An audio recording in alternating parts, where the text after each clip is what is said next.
Bismillahirrahmanirrahim. Assalamualaikum warahmatullahi wabarakatuh. Alhamdulillah wassalatu wassalamu ala Rasulillah wa ba'd. Saudaraku, mari kita mulai punya kepedulian terhadap media, dan media ini perlu kita dukung dengan berbagai macam pendanaan yang bersifat donasi, wakaf, dan penting untuk kita gelombangkan, yaitu wakaf media, yang semoga dengan itu maka semakin banyak kebaikan dan kebenaran yang sampai ke berbagai penjuru dunia, dan itu menjadi aliran kebaikan dan pahala untuk kita semua. Mari kita berwakaf untuk media, wakaf media di era informasi, yang itu merupakan senjata yang sangat besar untuk sebuah jihad fisabilillah. Wallahu ta'ala a'lam bishawab. Assalamualaikum warahmatullahi wabarakatuh.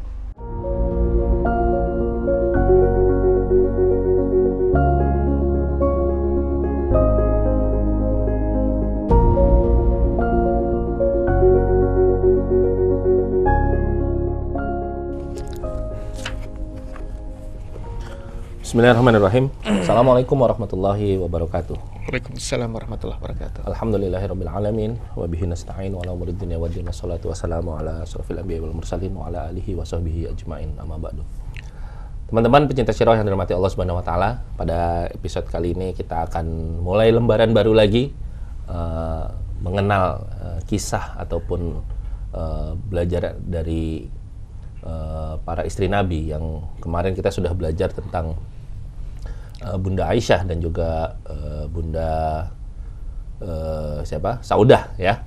Nah, hari ini kita akan, atau episode kali ini kita akan belajar tentang keutamanya istri Nabi yang lainnya, yaitu Bunda Hafsah dan juga Bunda Zainab binti Khuzaimah. Seperti kita ketahui bahwa dua orang mulia ini adalah orang-orang yang dipilih oleh, atau wanita-wanita yang dipilih oleh Nabi untuk mendampinginya, dan tentu dengan itu beliau-beliau punya keistimewaan. Wabil khusus bagi kita semua mungkin yang lebih mengenal sosok ayahanda dari Hafsah, yaitu Umar bin Khattab, dengan segala ketegasannya, dengan segala sikap beliau dalam memperjuangkan Islam yang tidak pernah kompromi dalam menghadapi musuh-musuh. Nah, bagi saya pribadi itu menjadi pertanyaan, apakah Bunda Hafsah juga orangnya mirip-mirip seperti ayahnya Bunda Umar? Mirip dengan Khalifah Umar radhiyallahu anhu. Nah, ini bisa kita tanyakan kepada guru kita, Ustaz Herfi Gulam Faizi. Assalamualaikum, Ustaz. Waalaikumsalam warahmatullahi wabarakatuh. Nah, kita belajar tentang Bunda Hafsah nih. Iya. Baik. Kita lanjutkan bahas setelah Sayyidah Khadijah, Sayyidah Saudah, Sayyidah Aisyah, sekarang Sayyidah Hafsah,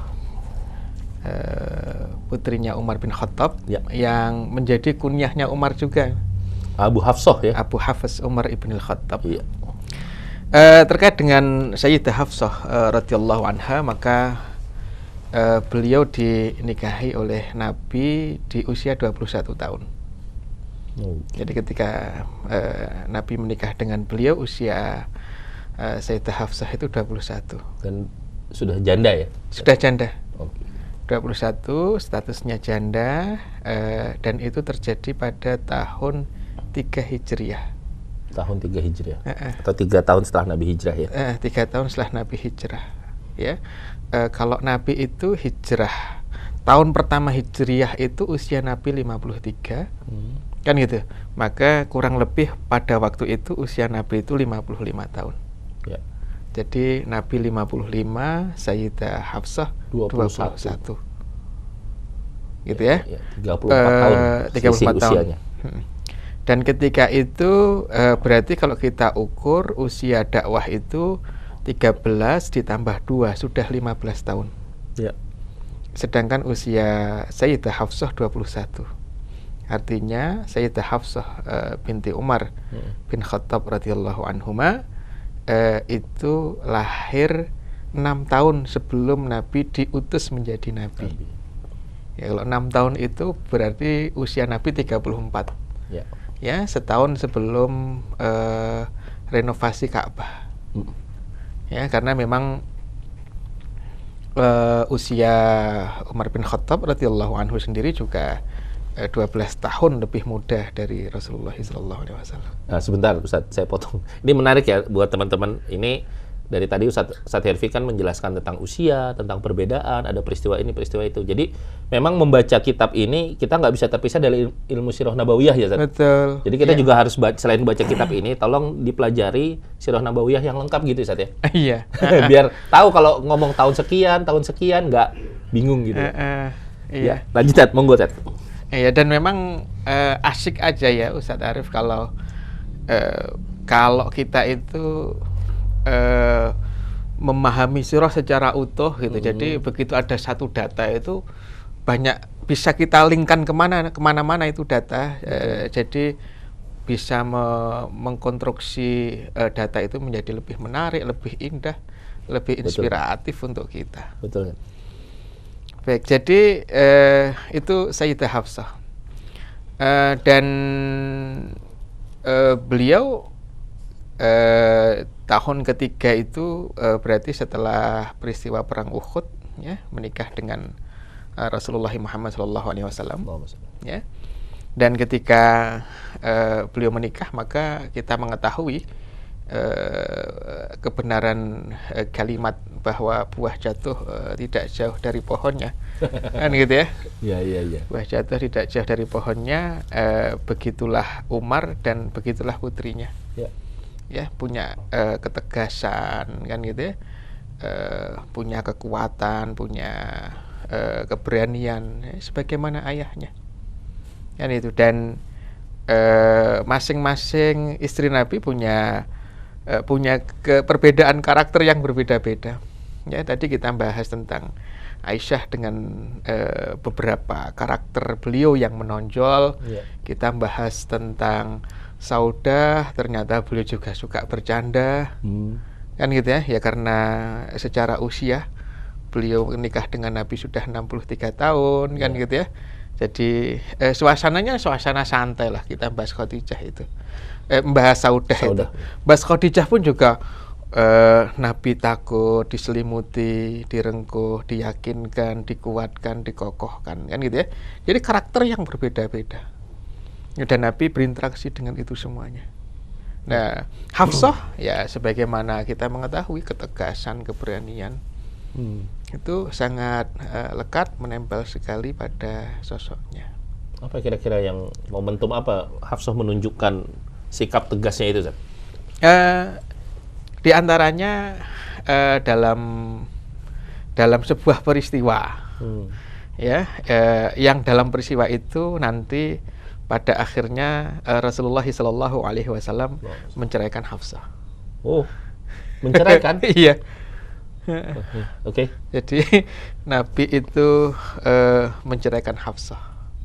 Hanya ketika dicerai oleh Nabi, Hafsah ketika itu sedang berpuasa.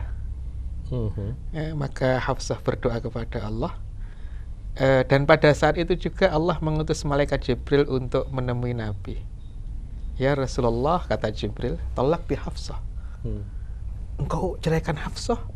Jadi Jibril menyampaikan itu tuh dalam konteks yang heran. Kok engkau ceraikan Hafsah sih? Kok bisa kok gitu? Bisa? Gitu loh. Jibril mengatakan innaha sawwamatun qawwamah. Dia ini wanita yang banyak puasanya. Banyak puasa itu artinya banyak melakukan puasa sunnah. Karena kalau puasa yang wajib nggak perlu dibahas, nggak perlu disampaikan oleh Jibril. Ya? Beliau banyak sholatnya, itu bukan sholat wajib, gitu ya. Itu sholat sunnah, itu banyak sekali. Ya. Jadi kalau yang wajib-wajib bukan poin untuk diperbandingkan, justru kalau kamu kurang yang wajib itu masalah, gitu loh. Jadi sawamah itu artinya banyak puasa sunnahnya, kan gitu. Dan innaha sawwamatun qawwamah, dia juga banyak qiyamul lailnya. Jadi menghabiskan waktu malam itu untuk berdiri bermunajat kepada Allah Subhanahu wa taala. Dan itu perilaku istri-istri Nabi. Gitu ya. Jadi sawwamah qawwamah. Siang hari begitu Rasulullah SAW tidak di rumah mereka tapi di rumah yang lain, maka mereka banyak berpuasa. Ya. Karena tidak sedang melayani Nabi ya. Iya. Jadi mereka fokus pada Allah. Fokus pada Allah, menggunakan waktunya untuk berpuasa. Yang kedua qawamah. Qawamah itu banyak berdiri di waktu malam. Ya, tentu ketika tidak sedang menjamu Rasulullah SAW. Ya. Jadi waktu-waktunya banyak. Ketika ada Nabi berkhidmat untuk Nabi, ketika tidak ada Nabi maka mereka menghabiskannya dengan beribadah kepada Allah. Ya. Gitu ya, dan itu sifatnya Hafsah. Karena dua hal itu, maka Jibril mengatakan wa inna zawjatuka fil jannah. Dan Hafsah itu nanti akan jadi istrimu di surga. Maka rujuklah Hafsah.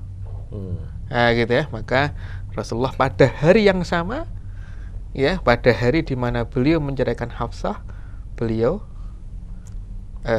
merujuk Hafsah. Gitu itu langsung diperintahkan oleh Allah.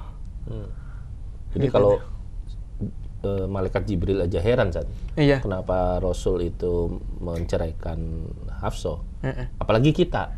Ya kan, ini kenapa ceritanya Zat? Hafsah itu dicerai sama Nabi.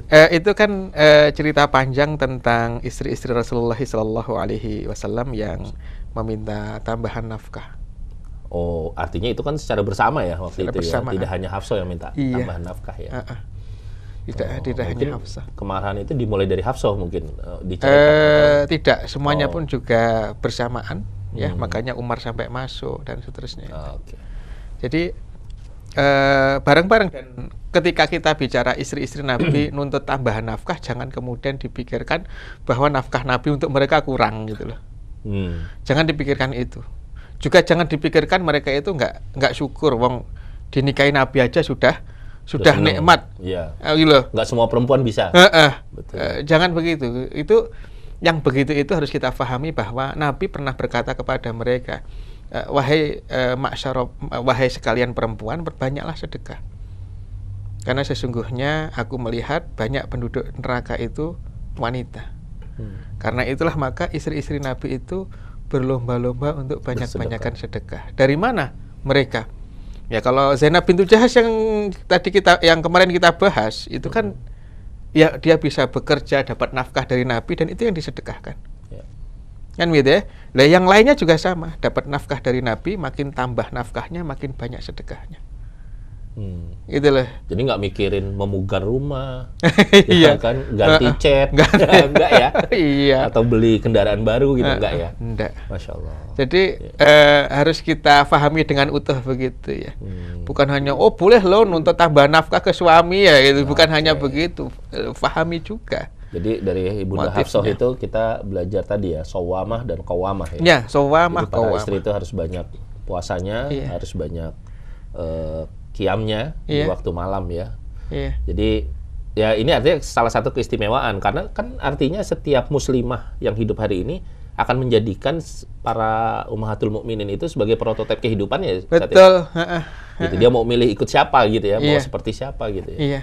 Jadi begitu sedang tidak bersama dengan suami, maka dia gunakan waktu-waktunya untuk beribadah semaksimal mungkin. Ya, entah zikir, tilawah Quran, baca buku, kan gitu ya, atau aktivitas-aktivitas yang lainnya. Nah, baik, ini kita sekelumit aja ya baru belajar tentang Hafsah. Lalu kalau dengan salah satu istri Nabi yang lain, Bunda Zainab binti Khuzaimah, ya. Yang setahu saya beliau sampai digelari Ummul Masakin, ibunya orang-orang miskin. Itu apa karena banyak sedekah atau apa? Ya, jadi Zainab binti Khuzaimah diceritakan istri Nabi yang paling gemar bersedekah. Dan sedekahnya spesifik ya, perhatiannya kepada orang-orang miskin. Kan gitu ya, jadi fokus ya berbagi kepada orang-orang miskin, masak diberikan kepada mereka, berbagi untuk mereka, kan gitu ya. Dan karena nominalnya sangat banyak sekali. Karena kalau babnya bab gemar berbagi, semua istri Nabi gemar berbagi. Kalau babnya gemar bersedekah, tidak ada istri Nabi yang pelit. Semua istri Nabi senang sedekah. Lah kalau Zainab binti Khuzaimah itu sampai digelari Ummul Masakin, maka dia paling istimewa dari sisi perhatian, paling istimewa dari sisi kuantitas. Kan begitu. Dan ya ini apa ya? Ini kurang lebih seperti kalimat Nabi lah, kulun muyassarun lima huwa makhlukun lahu wa muqarrabu. Jadi setiap kamu itu Allah mudahkan untuk apa? Ya, nanti ada Hafsah yang mudah qiyamul lail, mudah puasa. Tapi juga tidak lupa sedekah. Walaupun begitu dikomparasi dengan sedekahnya Zainab bintu Khuzaimah ternyata lebih baik. Karena Zainab bintu Khuzaimah istimewa di situ itu.